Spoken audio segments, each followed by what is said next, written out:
ಈಗ ಸರ್ಕಾರ ಗ್ಯಾರಂಟಿ ಯೋಜನೆಗಳನ್ನ ಅನುಷ್ಠಾನ ಮಾಡಿದೆ. ಪರಮೇಶ್ವರ್ ಒಪ್ಪಂದ ಕೇಳ್ತಾರೆ ಗೃಹ ಸಚಿವರು, ನಮ್ಮ ಹತ್ರ ರೊಕ್ಕ ಇಲ್ಲ, ಸಿದ್ದರಾಮಯ್ಯ ರೊಕ್ಕನೇ ಇಲ್ಲ ಅಂತ ಹೇಳ್ತಿದ್ದಾರೆ. ಈಗ ನಾವು ಹೇಳಿದಾಗ ಅದಕ್ಕೆ ಗೌರವ ಕೊಡಲಿಲ್ಲ ಯಾರು. ಈ ಸರ್ಕಾರ ಪಾಪರಾಗಿದೆ, 3 ಕಾಸಿಲ್ಲ, ಬಂದಿದ್ದ ಹಣ ಎಲ್ಲೋಗ್ತದೋ ಗೊತ್ತಿಲ್ಲ. ಇಡೀ ದೇಶದಲ್ಲಿ ಕಾಂಗ್ರೆಸ್ಸನ್ನು ನಡೆಸಲಿಕ್ಕೆ ದುಡ್ಡಿಲ್ಲ. ಅದಕ್ಕೆ ನಾವು ಮೊದಲು ಹೇಳ್ತಿದ್ವಿ, ನೀವೇನಾದರೂ ಆ ಸರ್ಕಾರ ಮತ ಹಾಕಿ ಸರ್ಕಾರ ಬಂದರೆ ಕರ್ನಾಟಕನ ಕಾಂಗ್ರೆಸ್ ಪಕ್ಷ ATM ಮಾಡ್ಕೊಳ್ತದೆ ಅಂತ ಹೇಳಿದ್ವಿ. ಈಗೇನಾಗಿದೆ? ATM ಆಗಿದೆ. ಗ್ಯಾರಂಟಿಗಳು ಅನೌನ್ಸ್ ಮಾಡಿದ್ರು, ಯಾರಿಗಾದ್ರೂ ಸಿಗ್ತಾ ಇದೆಯಾ? 3 ತಿಂಗಳು 4 ತಿಂಗಳಾದರೂ ಬರೋದಿಲ್ಲ, ತಿಂಗಳು ಬರಬೇಕಾಗಿತ್ತು. ಕೇಳಿದರೆ ಇದೇನು ತಿಂಗಳ ಸಂಬಳ ಅಲ್ಲ ನಿಮಗೆ ಕೊಡ್ತಾ ಇರೋದು. ಅಂದರೆ ನೀವು ಗ್ಯಾರಂಟಿ ಕೊಟ್ಟು ಆ ಹಣನೂ ತಲುಪಿಸ್ದೆ ಸಾಮಾನ್ಯ ಜನರನ್ನು ನೀವು ಮೋಸ ಮಾಡೋದ್ರ ಜೊತೆಗೆ ಅಪಮಾನನೂ ಮಾಡ್ತಿದ್ದೀರಿ ಅಲ್ವಾ? ಹೌದು, ಅಪಮಾನ ಮಾಡ್ತಾ ಇದ್ದಾರೆ ಎಲ್ಲರೂ ಕೂಡ. ಅಂದ್ರೆ ಇವರು ಅವರಿಗೆ ಸಹಾಯ ಮಾಡೋದ್ರ ಬದಲು ಅವರನ್ನ ಭಿಕ್ಷುಕರು ಅಂತ ತಿಳ್ಕೊಂಡ್ಬಿಟ್ಟಿದ್ದಾರೆ.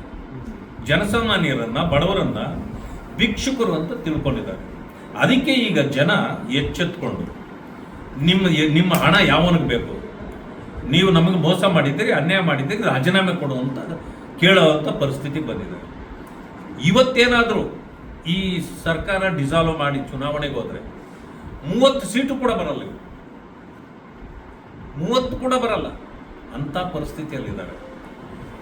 ನಾವು ಹೇಳೋದು ಬೇಕಾಗಿಲ್ಲ. PR ಪಾಟೀಲ್ ಏನು ಹೇಳ್ತಾವ್ರೆ,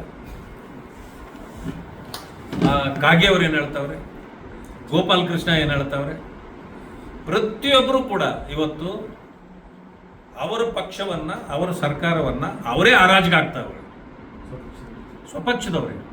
ನಾವೇನಾದ್ರೂ ಹೇಳಿದಾಗ ವಿರೋಧ ಪಕ್ಷದವ್ರು ಹೇಳೋದು ಹಾಗೇನೆ, ಏನು ಅವರು ವಿರೋಧ ಪಕ್ಷದವ್ರು ಹೇಳಿದ್ರೆ ನಾವು ಜಗ್ಗೋದು ಇಲ್ಲ, ಬಗ್ಗೋದು ಇಲ್ಲ ಅಂತ. ಆಯ್ತಪ್ಪ, ನಮಗೆ ಬಗ್ಬೇಡಿ, ಈಗ ಬಗ್ರಿ. ನಿಮ್ಮವರು ಹೇಳ್ತಿದ್ದಾರೆ, ಗೃಹ ಸಚಿವರು ಹೇಳ್ತಿದ್ದಾರೆ, ಈಗ ಬಗ್ರಿ ಅವ್ರಿಗೆ, ನಮಗೆ ಬಗ್ಬೇಡಿ ನೀವು. ಎಂಥ ಪರಿಸ್ಥಿತಿ ಇದೆ ಅಂತಂದ್ರೆ,